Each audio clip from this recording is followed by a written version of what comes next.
Hello guys, in this video I'm going to show you how you can recover deleted files from PC Windows 11.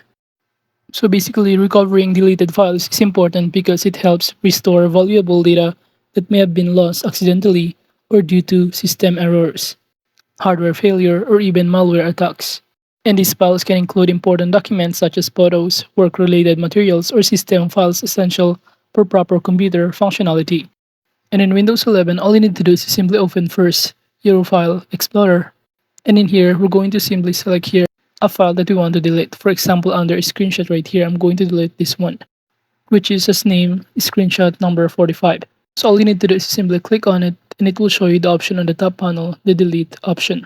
So basically, we need first to delete the file in order to recover it in our recycle bin. After successfully deleting it, it will show us in here that this folder is now currently empty. So now to start recovering our file, all you need to do is simply go to your recycle bin, and from here it will show you all of the files that has been deleted, where you could also restore or recover in here.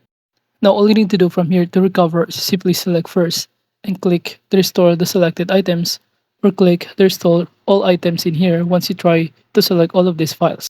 And once done clicking the restore all items button on the top panel, it will automatically be recover all of the files that you've been deleted to their respected document folders where they belong originally.